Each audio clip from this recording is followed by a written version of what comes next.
the God that healeth thee. I am the Lord, your healer.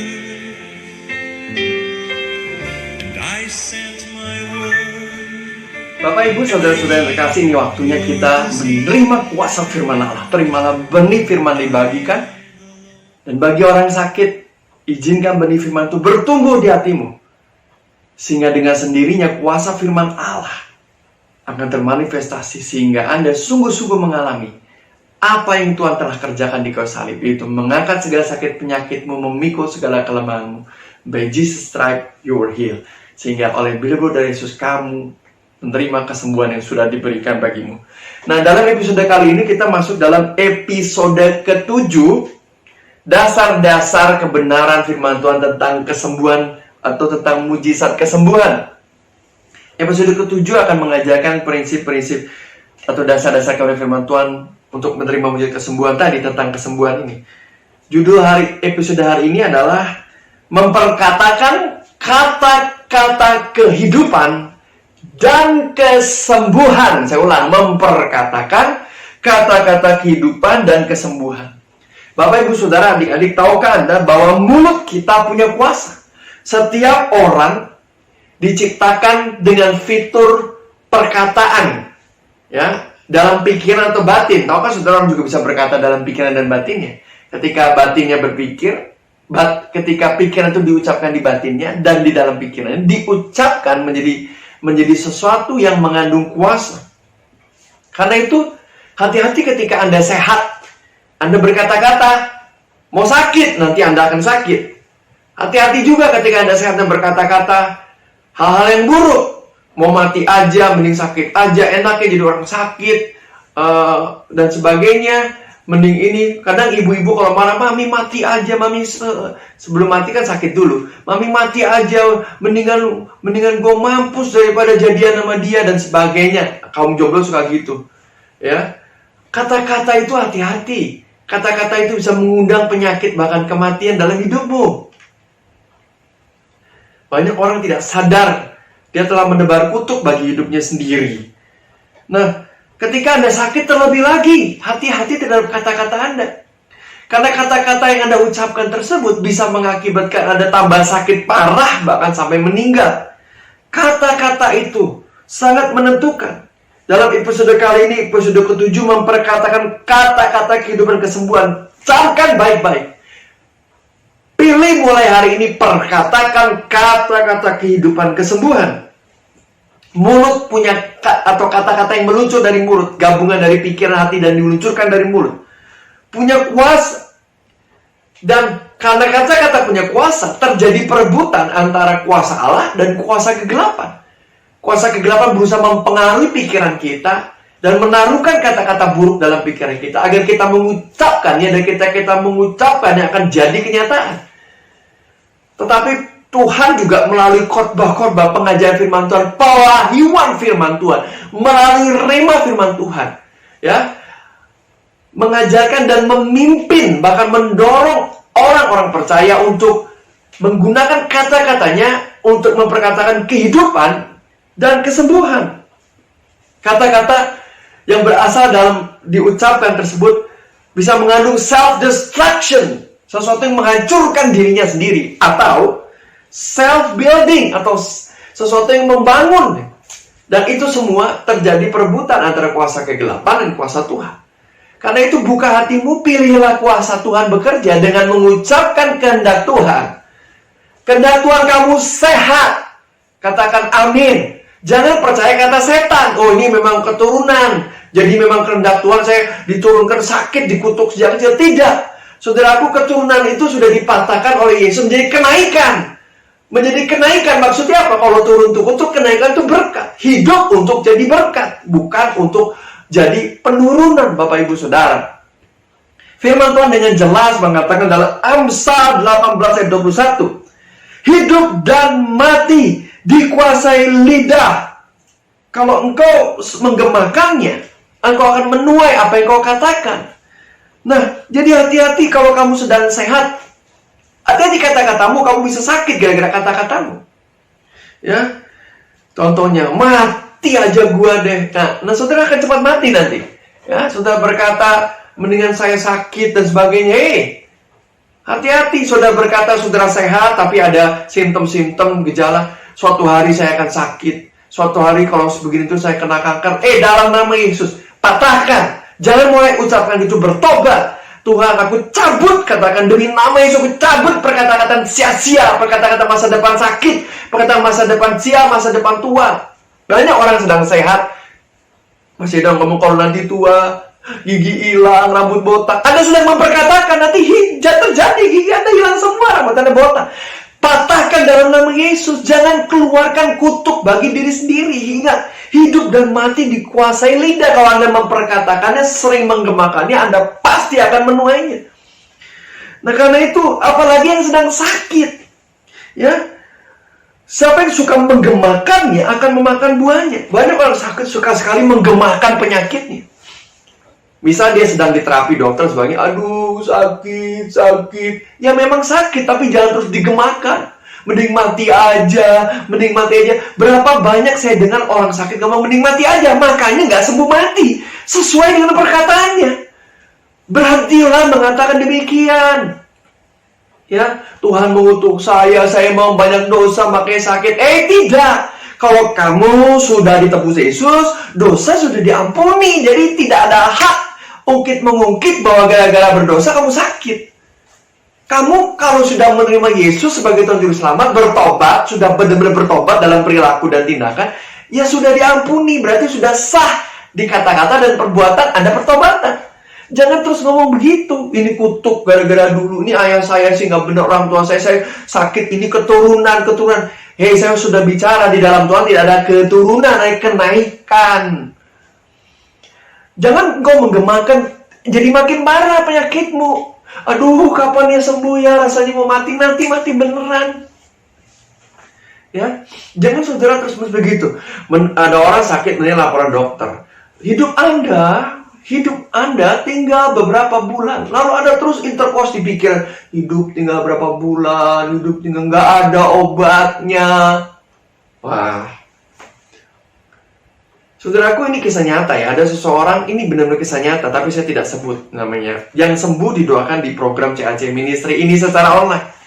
Ada seseorang yang dikatakan dokter sudah kanker ganas stadium akhir dan tinggal menunggu nyawanya dicabut atau meninggal. Sekarat bahasa normalnya sudah tinggal nunggu waktu meninggal saja. Ya. Nah, kalau orang dia didoakan, dia percaya, lalu dia periksa dan dia sembuh. Banyak orang didoakan itu nggak percaya, ya, sehingga dia nggak mau cek, saudaraku. Dia teruskan terapinya, teruskan. Misalnya ada seseorang sedang diobati, dia terus diobati tersebut, saudaraku. Harusnya cek dulu, ya. Kalau sudah sembuh, buat apa diteruskan kemoterapinya? Kan sudah sembuh. Tapi dia terus cek sehingga akhirnya sudah sembuh terus diobatin di kemo, rusak lagi. Saudaraku, kalau Anda didoakan dan merasa sudah sehat, cek ke dokter. Apapun penyakitnya, tes darah bisa, atau cek dengan CT scan atau MRI, cek saja. Nah, karena orang ini percaya, dia cek, hilang berapa puluh persen. Dia ke dokter lagi, hilang, dan akhirnya setelah sekian minggu, lenyap semua kanker di tubuhnya. Ada juga seseorang yang setelah didoakan, mengalami kesembuhan matanya. Lalu dia cek ke dokter, dan memang merasa sudah sembuh, dan melihat dengan jelas, ya hilang sakit penyakitnya, dia memang sudah sembuh, tapi dia melakukan tindakan iman ngecek. Bukan sebaliknya, ada orang-orang yang, masa sih saya sembuh? Masa cuma di-search dalam nama Yesus sembuh? Gampang banget, gak keluar biaya serupiah pun. Ya paling kalau saya tergerak hatinya, saya ngasih persembahan aja ke pelayanan CAC Ministry, tapi itu juga sukarela. Kok gampang begini ya, gak usah ngapa-ngapain, gak usah menderita, diambil darah, gak usah diobatin, gak usah dilakukan, hanya didoakan. Masa sih? Nah, orang-orang yang gak percaya setelah didoakan, masa sih, kok gampang banget sih, sehingga Anda membatalkan kesembuhan yang dikirim kepada Anda. Watch your mouth. Hati-hati dengan perkataanmu. Perhatikan baik-baik, hidup dan mati dikuasai lidah. Siapa yang suka menggunakannya akan memakan buahnya, menggemakannya akan memakan buahnya. Terutama bagi Bapak Ibu Saudara yang telah menerima Yesus sebagai Tuhan Juru Selamat. Kata-kata Anda sekarang diurapi. Apalagi Anda sudah menerima Tuhan Juru Selamat dan menerima pertolongan Roh Kudus. Berarti kata-kata itu diurapi Roh Kudus sehingga setiap kata-kata yang Anda ucapkan berkuasa. Orang yang belum lahir baru menjadikan Yesus Tuhan saja punya kuasa yang sedemikian rupa, bahkan hidup mati pun ditentukan perkataan. Apalagi kita semua yang sudah menjadi umat Kristen, sudah lahir baru tuh bertobat dari cara-cara dunia, hidup dosa dunia, dan menjadikan Yesus penguasa dalam hidupnya, menjadi Tuhan Yesus dalam hidupnya. Kita punya kuasa berkali-kali lipat, so powerful. Jadi gunakanlah the power of your words, perkataan dari kata-katamu, dari perkataan yang keluar dari lidahmu, untuk mendatangkan life and healing. Karena itu episode kali ini membahas suatu prinsip tentang memperkatakan kata-kata kehidupan kesembuhan. Maka Anda akan hidup dan maka akan sembuh. Gemakan, saya akan hidup, saya akan panjang umur, saya akan sembuh, saya sehat, satu persatu penyakit saya akan lenyap. Saya akan sehat sempurna. Saya akan sehat sampai hari tua. Saya akan tetap sehat sampai nanti dipanggil Tuhan Yesus. Kalau dipanggil pun karena waktunya, bukan karena sakit. Katakan, saya akan panjang umur, saya akan sehat, saya diberkati, saya akan bisa menyekolahkan anak-anak saya akan bisa memiliki rumah sendiri. Apapun itu, perkatakan dari dasar iman. Ya, sesuatu yang Tuhan telah firmankan, tangkap dan perkatakan. Tahukah saudara, Tuhan telah berfirman dengan sangat jelas. Ya, Dia ingin Anda hidup berkelimpahan. Di dalam kelimpahan Anda juga, bagaimana Anda bisa hidup berkelimpahan, berkecukupan kalau Anda sakit. Kelimpahan rohani atau jasmani itu tidak akan terjadi kalau minus karena sakit. Karena itu Tuhan mau Anda sehat, mau Anda kelimpahan itu penuh, hidup berkelimpahan itu hidup yang bisa dinikmati. Firman Tuhan di Matius 8 ayat 17. Matius 8 ayat 17 katakan, Yesus telah memikul segala kelemahan tubuhmu dan menanggung sakit penyakitmu di kayu salib. Lalu 1 Petrus 2 ayat 24 berkata, by Jesus' stripe you are healed. Yesus Kristus itu telah menanggung itu semua, dan oleh bilur-bilur darah Yesus kamu telah sembuh. Dikatakan telah ditanggung, telah dipikul, telah sembuh. Jadi sesungguhnya di dalam alam kebenaran supranatural, segala sakit penyakitmu telah ditanggung Yesus. Telah ditanggung Yesus. Karena itu dibutuhkan dan mendengar firman Tuhan. Khotbah-khotbah yang bisa membagikan kebenaran itu dengan kuasa. Sehingga yang diurapi, begitu maksudnya, sehingga Anda bisa terbuka pemikirannya dan tidak lagi mengasihani diri dan memperkatakan kata-kata sakit dan memperburuk penyakit Anda. Mulai hari ini sekarang katakan, oleh bilur-bilur darah Yesus saya sudah sembuh. Pastor, tapi pasti proses. Terus katakan sampai prosesnya tuntas. Ya, terus katakan sampai terjadi. Karena ketika kau menggemakan Mazmur 8:21, Anda akan menuainya. Anda akan sungguh-sungguh menerima apa yang telah diberikan Tuhan. Jadi anggap saja itu masih dipaketkan, saudara. Kalau Anda beli online sekarang, Anda bayar, Anda klik, pesanan kan dikirim. Ada yang 2 hari, ada yang 3 hari. Kalau lama 1 minggu, 2 minggu. Nah, anggap saja masih dalam pengiriman, tapi sudah terkirim. Nah, Bapak Ibu Saudara yang terkasih, saya akan tutup dengan Mazmur 103 ayat 1 dengan 4. Mazmur 103 ayat 1 dengan 4 ini mengajarkan bagaimana kita bangkit ketika sedang sakit. Karena gini, orang yang sakit tubuhnya itu pertama-tama setelah tubuhnya sakit itu diserang jiwanya. Jiwanya sakit, batinnya sakit juga, sehingga imannya pun akhirnya sakit, saudaraku. Nah, bagi orang sedang sakit, jiwa menjadi lemah karena tubuh lemah. Jangan izinkan jiwa Anda juga jadi sakit, karena penyakit itu ternyata juga menghancurkan batin saudara dan jiwa saudara. Ketika batin Anda menerima penyakit itu mentah-mentah dan menganggap itu akan menjadi sesuatu yang maksudnya sesuatu yang benar-benar, kan misalnya orang sakit, oh iya memang kehendak Tuhan saya sakit. Anda disesatkan oleh pemikiran-pemikiran akan jadi. Anda merasa tidak ada obatnya, tidak bisa sembuh, kata dokter tidak mungkin sembuh, susah dan sebagainya. Ya, harus dioperasi berkali-kali, terus meyakini sesuatu yang sebenarnya bukan kebenaran. Saudaraku, gini ya, saya mau bahas ya. Kalau Anda mau dioperasi, boleh-boleh aja, tapi lakukan dengan iman. Dengan iman. Dan kalau Anda minta didoakan, setelah didoakan tunggu 1-2 minggu, dicek dulu baru dioperasi. Ya, memang Tuhan dipakai. Tuhan memakai dokter dan medis untuk membawa kesembuhan. Memang. Kalau tidak ada dokter dan medis, kan tidak semua orang di dunia kan punya iman didoakan kan. Bencana, dunia sudah kiamat. Hanya sedikit kan orang yang percaya bahwa Yesus Tuhan kan. Betul, ini kenyataan dan mau didoakan. Rendah hati mau didoakan. Tapi saya beritahu saudaraku, ketika Anda sungguh-sungguh yang mempercayai Yesus Tuhan dan berseru kepada Tuhan, Tuhan pasti menyembuhkan karena memang sudah dibayar. Itu sudah dilakukan. Itu sudah diberikan, tinggal saudara meraihnya. Dengan program ini, dengan doa dari hamba Tuhan, dan Anda sendiri mendengar firman Tuhan, kita bersepakat untuk menerima hal tersebut. Dari Mazmur 103:1-4 mengajarkan kita untuk membangkitkan jiwa kita, sehingga jiwa kita tidak lagi memperkatakan kata-kata yang merusak atau menghancurkan kesembuhan yang sedang kita terima. Saya akan bacakan Mazmur ini sebagai penutup. Mazmur 103:1-4. Pujilah Tuhan hai jiwaku, pujilah namanya yang kudus, hai segenap batinku, pujilah Tuhan hai jiwaku, dan jangan lupakan segala kebaikannya. Ayat 3. Dia yang mengampuni segala kesalahanmu, yang menyembuhkan segala penyakitmu. Ayat 4. Dia yang menebus hidupmu dari lubang kubur, yang memahkotai engkau dengan kasih setia dan rahmat. Ya, ketika kamu sedang sakit, sedang down, katakan pujilah Tuhan hai jiwaku. Pujilah Tuhan, Dia menyembuhkanmu, mengampunimu, dan membebaskan kau dari lubang kubur. Artinya, kalau Anda nanti suatu hari manusia akan hidup selamanya kan, 80-90 tahun, biasanya dipanggil pulang atau rohnya itu terangkat. Dan orang yang telah diselamatkan Tuhan Yesus hidup selama-lamanya. Tubuhnya membusuk, rohnya kekal, tidak dibakar di api neraka penghakiman. Nah, perhatikan baik-baik. Itu semua kan sudah diberikan Yesus di kayu salib ketika kau menjadikan Yesus Tuhan Juru Selamat. Ya, kehidupan kekal, pengampunan, dan kesembuhan sudah diberikan. Karena itu pujilah Tuhan hai jiwaku. Anda meditasikan, pikirkan, interkos hal-hal kebenaran firman Tuhan dan ucapkan sebagai kata-kata kehidupan dan kesembuhan.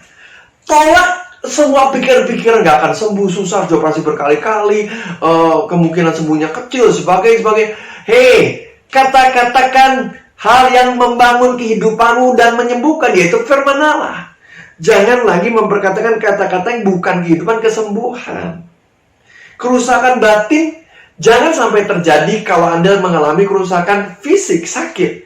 Sakit sebaiknya juga diantisipasi, jangan sampai sakit. Tapi kalau terlanjur sakit, ya, cara hidup sehat dan sebagainya, kalau terlanjur sakit, saudaraku, ya, jangan izinkan tubuh jiwa Anda, moral Anda, batin Anda sakit juga, sehingga Anda moralnya drop, saudaraku. Anda jadi sakit moral, sakit batin, sakit jiwa juga. Jadi jiwanya pesakitan, tubuhnya pesakitan, dan rohnya, imannya bukan pesakitan. Jadi dari firman Tuhan hari ini, saya memperkatakan kehidupan kepadamu dan kesembuhan kepadamu. Terima itu.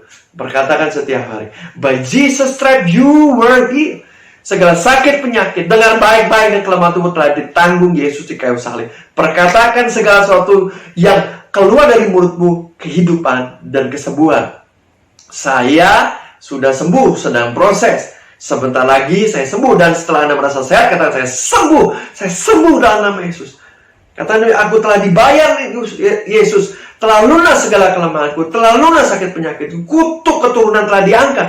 Aku telah diselamatkan dari lubang kubur. Pujilah Tuhan hai jiwaku, pujilah Tuhan hai jiwaku. Naikkan pujian penyembahan, katakan speak life and speak healing in the name of Jesus. Waktu kita sudah habis, kita berdoa bersama-sama. Bapa, di dalam nama Tuhan Yesus telah membagikan firman Allah. Benih-benih itu ditabur. Hamba berdoa pengurapan Roh Kudus itu melalui benih firman Allah yang masuk ke telinga yang mendengar, bangkit menjadi kuasa benih itu untuk mereka mengalami kenyataan manifestasi mujizat kesembuhan Tuhan Yesus. Ubahkan pola pikir, pertobatkan orang-orang yang memperkatakan hal-hal negatif, buruk, sakit, penyakit, kematian. Mereka mulai sekarang bertobat dan memperkatakan healing and life. In the name of Jesus, aku berdoa dan melepaskan kuasa firman Allah. Ya Bapa, ya Roh Kudus, terima kasih kami menerima firman Allah. Haleluya. Amin. I am the God. Bapak, Ibu, Saudara-saudara sekalian, kita akan membahas mengenai dasar-dasar kebenaran firman Tuhan mengenai kesembuhan dan mujizat kesembuhan atau mujizat tanda ajaib. Kita membahas episode tentang menerima kesembuhan, bukan memohon kesembuhan.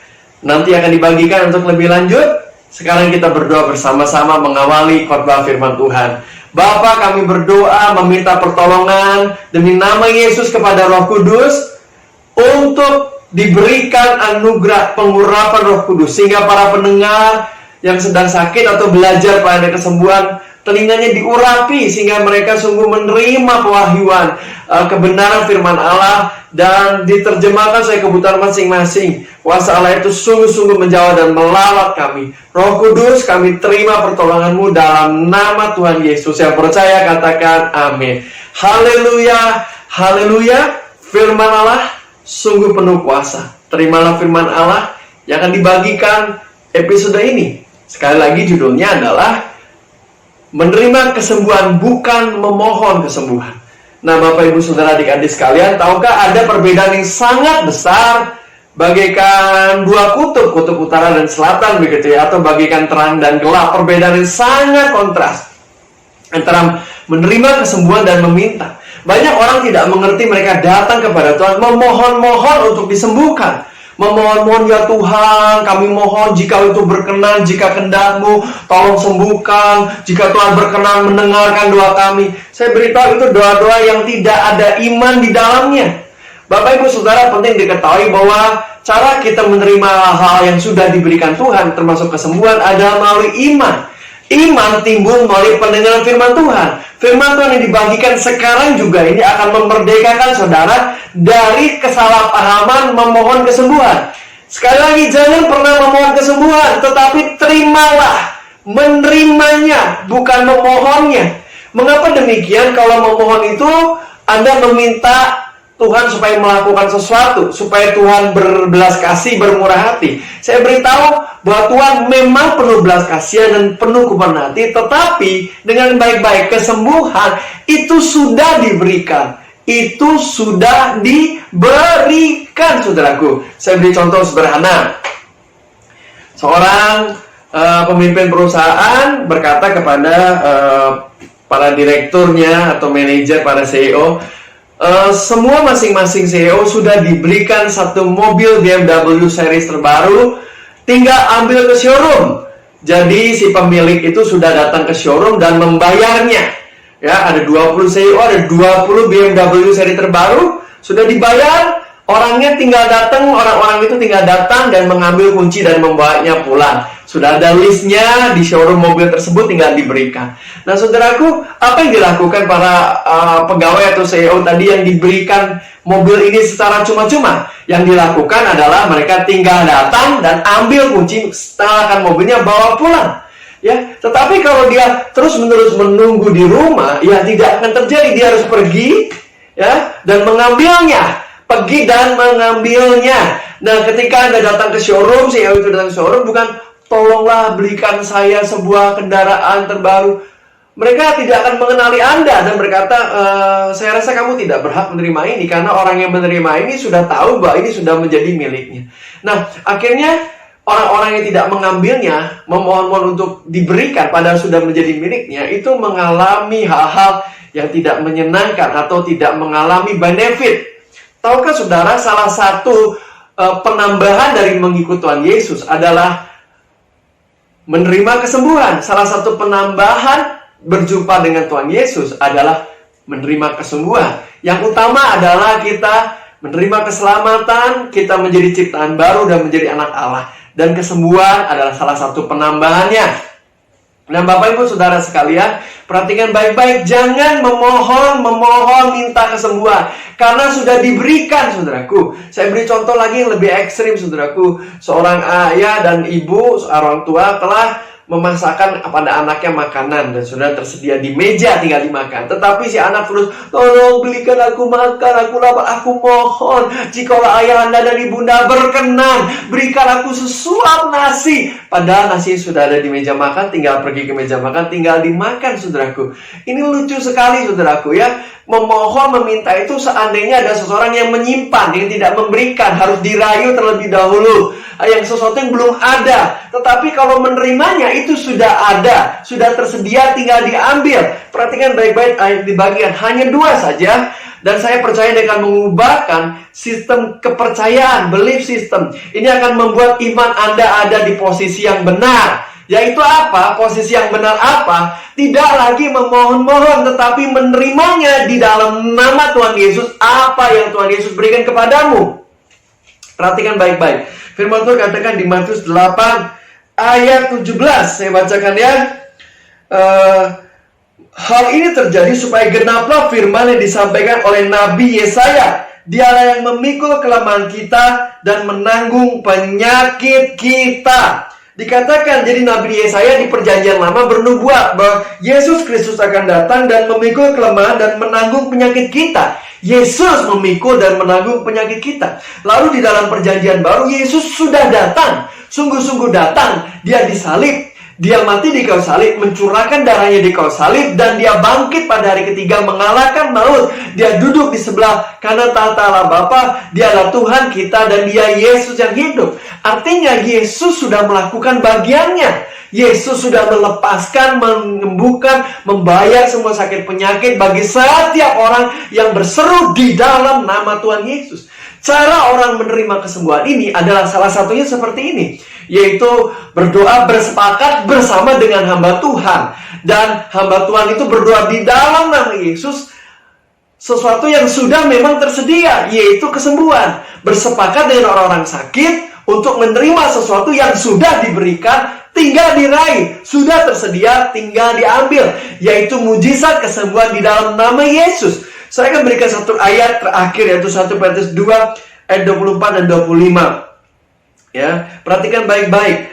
Ini 1 Petrus 2 dalam perjanjian baru menjelaskan apa yang terjadi setelah Yesus sungguh-sungguh telah mati di kayu salib, mencurahkan darahnya, menebus dosa sakit penyakit, dan bangkit dari kematian. Ini yang terjadi. 1 Petrus 2 ayat 24. Ia sendiri telah memikul dosa kita di dalam tubuhnya di kayu salib, supaya kita yang telah mati terhadap dosa hidup untuk kebenaran. Oleh bilur-bilurnya kamu telah sembuh. Dikatakan kamu telah sembuh. Ayat 25, sebab dahulu kamu sesat seperti domba, tetapi sekarang kamu telah kembali kepada gembala dan pemelihara jiwamu. Dikatakan oleh bilur-bilurnya kamu telah sembuh. You were healed dalam bahasa Inggris, saudaraku ya. Dalam Indonesia kamu telah, ada kata telah. Nah, Pak Pendeta, Pastor, saya kan masih sakit, gimana telah sembuh? Perhatikan baik-baik. Ketika Yesus Kristus mati di kayu salib, membayar sakit penyakit seluruh umat manusia dengan darah Yesus. Darah Yesus menebus dari dosa dan sakit penyakit. Semua sakit penyakit, kategori apapun, namanya apapun, penyebabnya apapun, telah disembuhkan. Telah disembuhkan. Nah, berarti kesembuhan itu telah ada bagi penyakitmu. Karena itu, bagi kamu secara pribadi, bagi bapak, ibu, adik-adik secara pribadi, telah disediakan. Jadi Anda tinggal ambil, duduk meja makan. Tinggal pergi ke showroom, bilang, sebut nama Anda, dan oh iya, betul, nama Anda adalah anak-anak kerajaan Allah. Lalu diberikan kucing mobil, ilustrasinya seperti itu ya. Itu sudah tersedia. Karena itu Anda perlu mengerti mulai hari ini. Jangan sibuk memohon dan meminta, tapi terimalah di dalam nama Yesus. Kalau Anda didoakan, Anda katakan terima kasih, aku terima di dalam nama Tuhan Yesus. Perlu diperhatikan saudaraku ya. Untuk menerima kesembuhan ini dibutuhkan iman. Karena itu harus dengar firman Tuhan. Kesembuhan mujizat bukan perdukunan, ditiup, disebut doa-doa langsung sembuh. Tidak, itu adalah manifestasi dari kuasa firman Allah. Firman Allah adalah representasi Allah sendiri. Saya telah menyediakan di website cacministries.org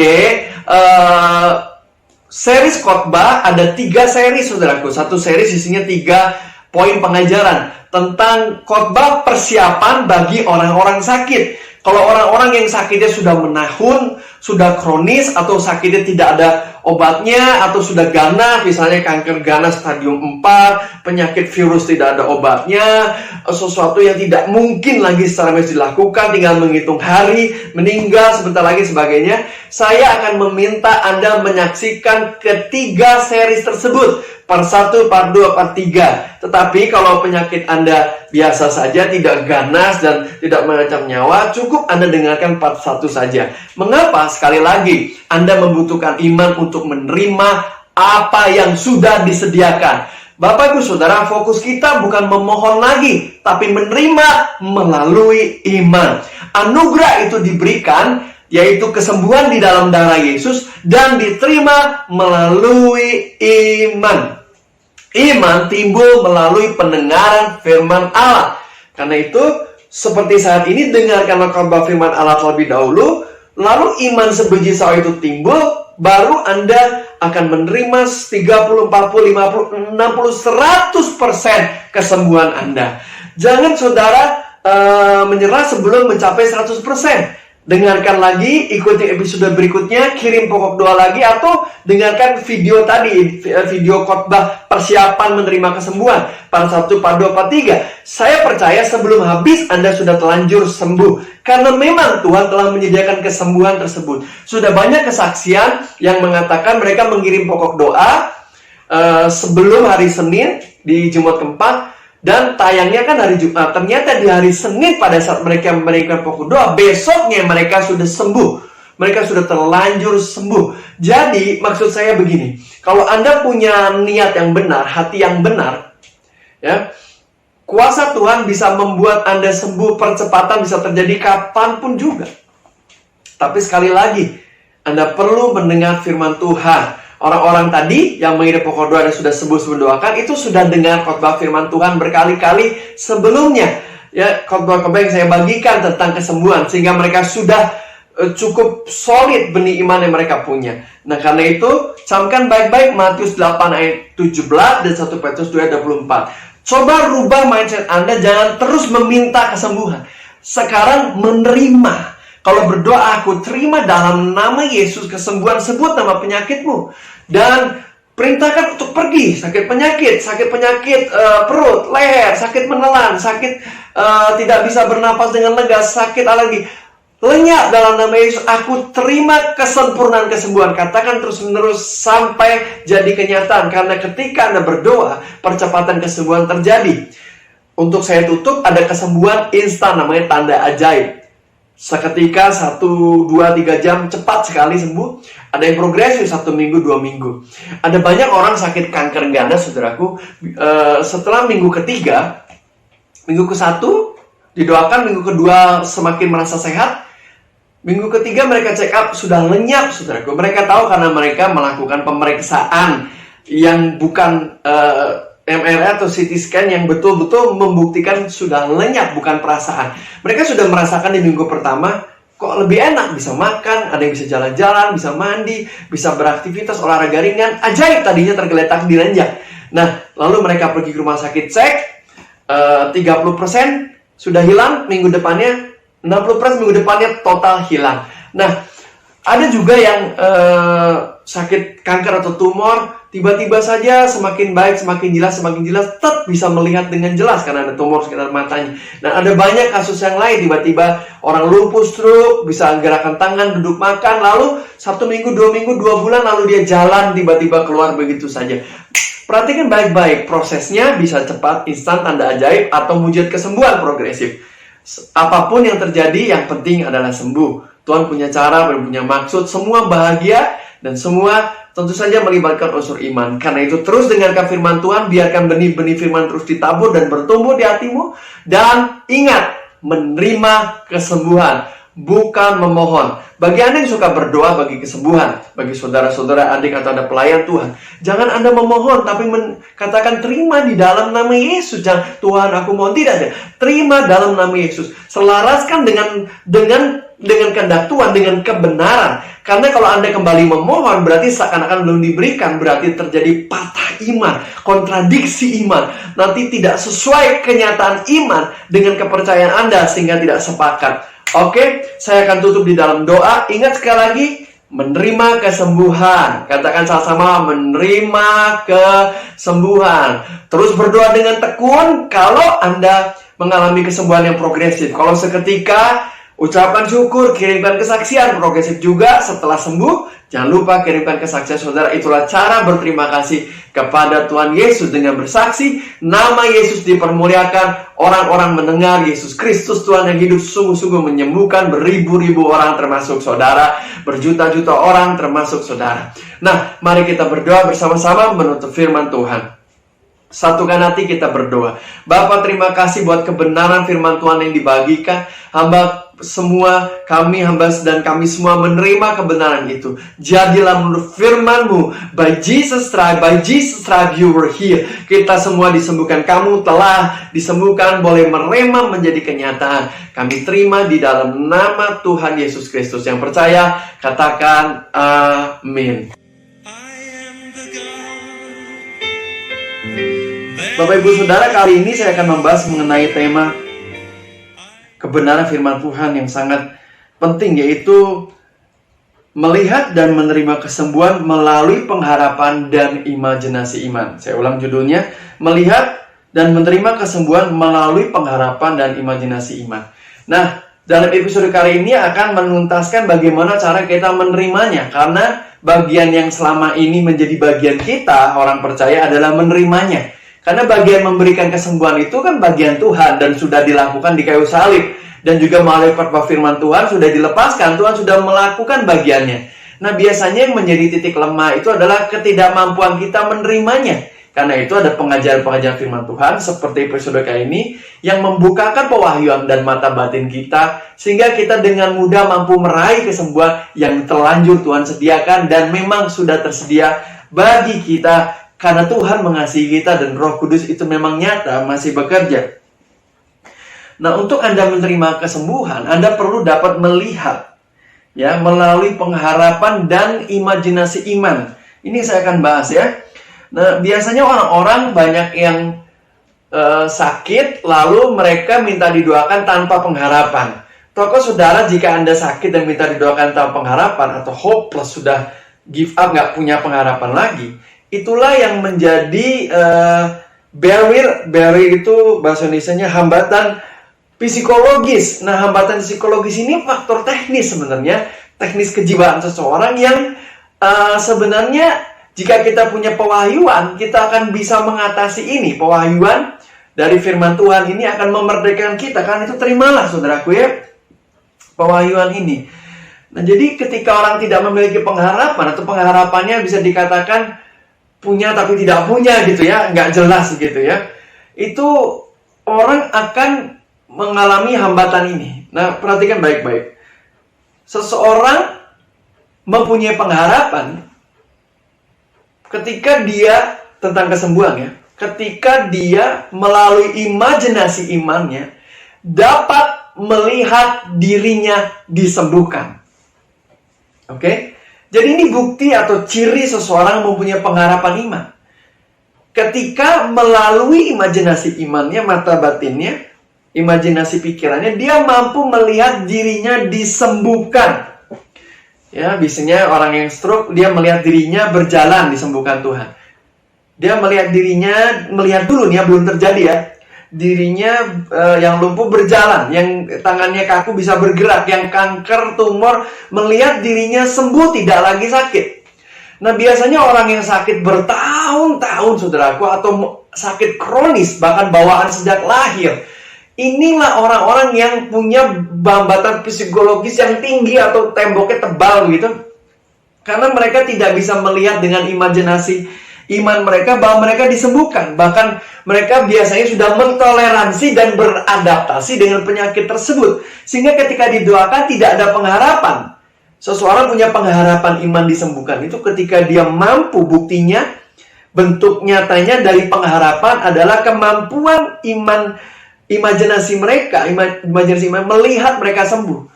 Jadi pengharapan itu tidak diawang-awang, saudaraku ya, Bapak Ibu, adik-adik, opa dan oma, tidak diawang-awang. Pengharapan itu apa? Bentuk nyatanya apa? Bentuk nyata dari pengharapan adalah kemampuan melalui mata batin kita melihat kita disembuhkan, yang sakit kita atau orang-orang yang sakit itu disembuhkan. Saya akan bahas pelan-pelan biar Anda mengerti. Dari kata pengharapan. Pengharapan, hope, ya, dalam bahasa Inggris itu diterjemahkan dalam kamus bahasa Inggris adalah imagination, seeing, ability to see things. Ya, imajinasi untuk melihat hal-hal yang belum nyata. Itu imajinasi. Nah, imajinasi hal supranatural kuasa Tuhan Yesus atau kebenaran firman Tuhan, seperti tentang kebenaran Tuhan Yesus telah menyembuhkan kita dan membayar sakit penyakitnya di kayu salib. Jika kita bisa melihatnya, itu lahir di hati kita, dan kita bisa melihatnya, artinya kita punya pengharapan. Kalau saudara sekedar berharap tanda kutip, tapi nggak bisa lihat di dalam benak dan batin Anda dalam versi yang disembuhkan Tuhan Yesus, berarti Anda nggak punya pengharapan. Nah, bagaimana cara mempunyai pengharapan? Itu penting. Pengharapan itu bisa timbul, perhatikan baik-baik, melalui dua hal. Yang pertama, meditasi firman Tuhan. Ketika Anda merenungkan firman Tuhan pagi, siang, dan malam, apa yang direnungkan? Firman Tuhan rema yang Anda dengar dari khotbah-khotbah seperti hari Eposida hari ini. Ketika Anda menerima rema firman Tuhan, Anda merenungkannya pagi, siang, dan malam. Karena kasusnya tentang kesembuhan, berarti rema-rema firman Tuhan tentang kesembuhan. Ketika Anda memeditasikan firman Allah, perkataan Allah tentang kesembuhan, maka siang dan malam, maka akan lahir di dalam imajinasi batin Anda. Firman Allah itu akan lahir. Sehingga Anda mampu menerima itu sebagai kebenaran, sebagai belief system Anda, firman Tuhan yang Anda meditasikan pagi, siang, dan malam dengan hati percaya. Itu akan membentuk suatu kekuatan di dalam batin Anda dan melahirkan hope atau pengharapan tadi. Buktinya lahir pengharapan tersebut, Anda mampu melihat dalam imajinasi iman Anda, memejamkan mata Anda, melihat batin Anda bahwa Anda disembuhkan Tuhan Yesus. Kalau Anda belum bisa melihat itu, tidak memiliki imajinasi hal supranatural Anda disembuhkan, berarti Anda belum memiliki pengharapan dengan utuh. Jadi, apa yang harus dilakukan, Pastor? Yaitu yang harus dilakukan, renungkanlah firman Tuhan siang dan malam. Sudah, lagi. Berapa hari? 3 hari lagi, 7 hari. Sudah 7 hari, terus.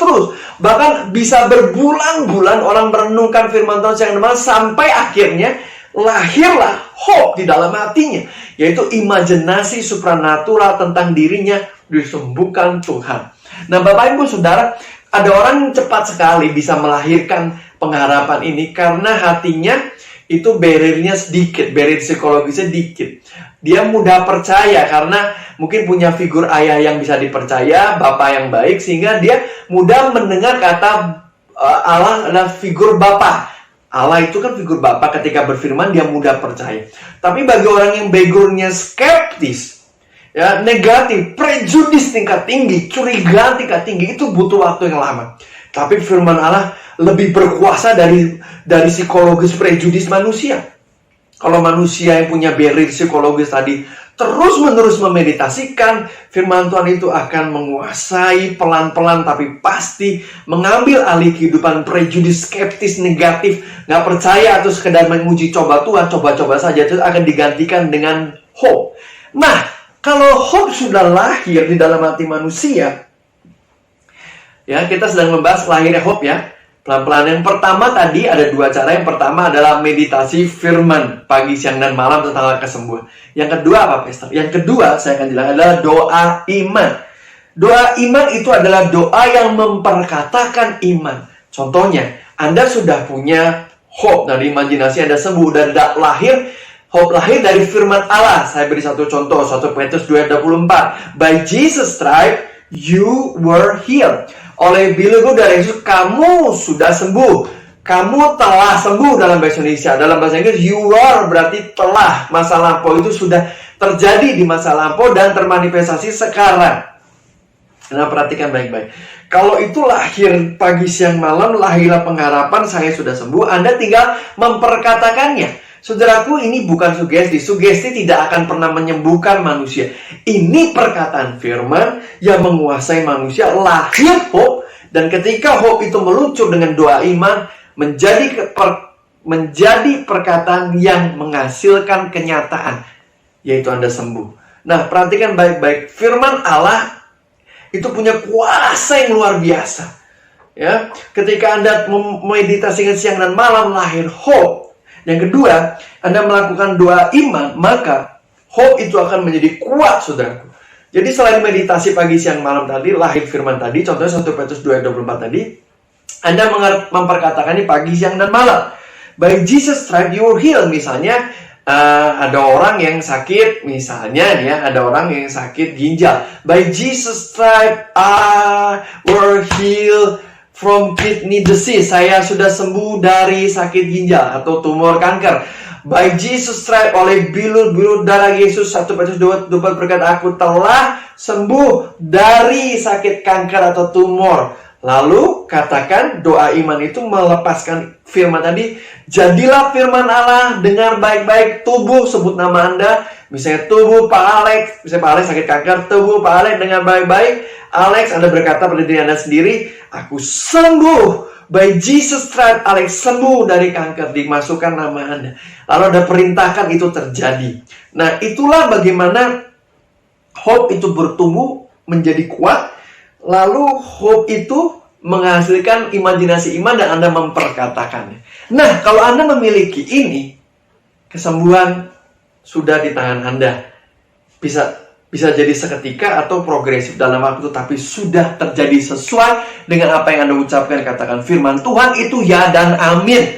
Ketika Anda memiliki level hope seperti ini, ya, Anda melihat ya kesembuhan itu, pengharapan tadi, melihat dengan iman, maka ini akan terjadi. Firman Tuhan katakan dari Amsal 23 ayat 7, Proverb 23 verse 7 dalam bahasa Inggris, as is hitting in his heart, atau so in his heart, so is he. Dalam bahasa Indonesia sama seperti yang dipikirkan di hatinya, maka itu akan terjadi dalam dirinya. Nah, Bapak Ibu Saudara, Anda perlu mengerti di dalam cara pikir manusia memproses, panca indera manusia memproses itu selalu dalam bentuk imajinasi. Ya, karena itu iman juga, pengharapan itu juga mengambil form bentuk imajinasi, karena memang itulah cara manusia ya, menangkap, mengerti, dan mengekspresikan sesuatu. Imajinasi itu hal yang biasa tiap hari kita lakukan. Tetapi ketika kita berimajinasi tentang firman Allah, hal supranatural spesifik terjadi pada kita, dalam hal ini kesembuhan itu terjadi bagi kita, maka itu akan terjadi sesuai dengan iman kita. Karena iman akan berujung pada kesaksian, pada kenyataan. Ibrani 11 katakan, Bapak Ibu Saudara, iman ada dasar dari segala sesuatu yang kita harapkan, bukti dari segala sesuatu yang kita belum lihat. Dalam bahasa Inggris, faith is the substance of the things we hope for and the evidence of things not yet seen. Nah, karena itu saudaraku, iman itu substansinya adalah sesuatu yang kita percaya meskipun belum kita lihat. Ya, tetapi kita percaya, yaitu firman Allah yang kita lihat melalui imajinasi kita. Sesuatu yang kita lihat dalam imajinasi iman kita, itu kan belum terjadi karena masih dalam imajinasi. Tetapi itulah iman, saudaraku. Karena itu pengharapan, iman, the power of imagination, melihat Anda disembuhkan, firman Allah itu terjadi dalam diri Anda, adalah sangat penting dan kunci bagian kita untuk menerima kesembuhan dari Tuhan. Nah, tadi saya sedang membahas mengenai dalam sehari-hari kita memang selalu menggunakan imajinasi kita. Nah, ini sarana yang sama di dalam iman dan pengharapan. Ini sesuatu yang natural. Contohnya, saya menyebut pisang. Anda tidak akan memahami pisang lalu di dalam imajinasi Anda huruf P, I, S, A, N, G. Enggak kan? Anda akan tergambar membayangkan pisang beneran, kuning, panjang begitu kan?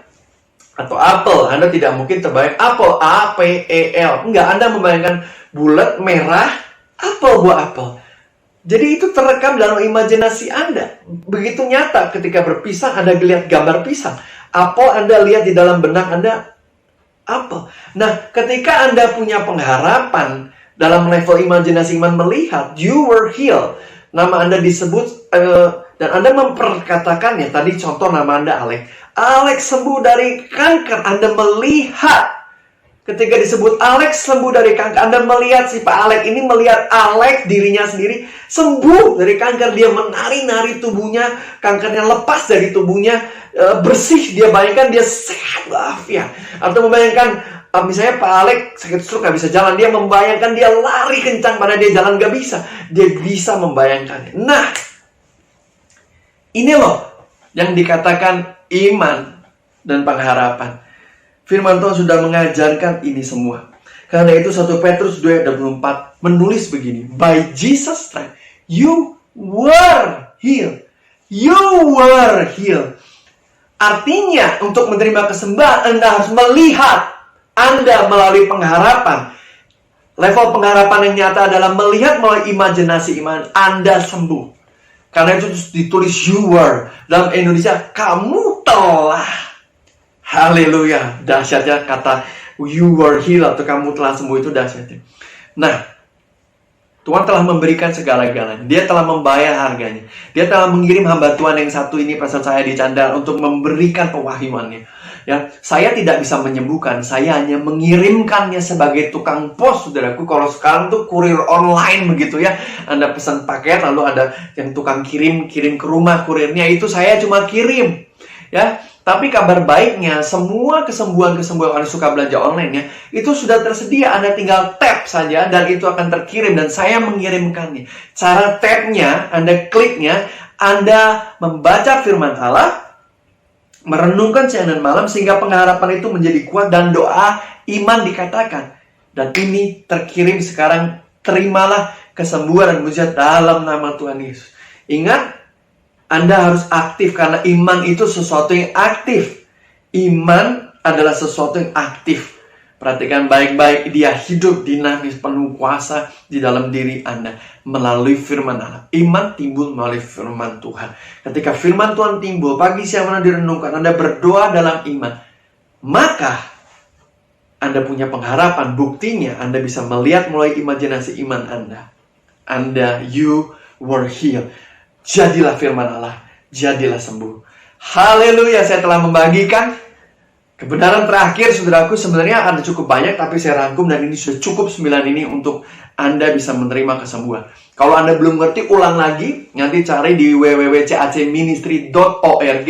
Cari tentang kesembuhan, ada bagian 1, bagian 2, bagian 3 saya akan post. Yang bagian 1 sudah di post, berarti 3 dasar kebenaran yang pertama.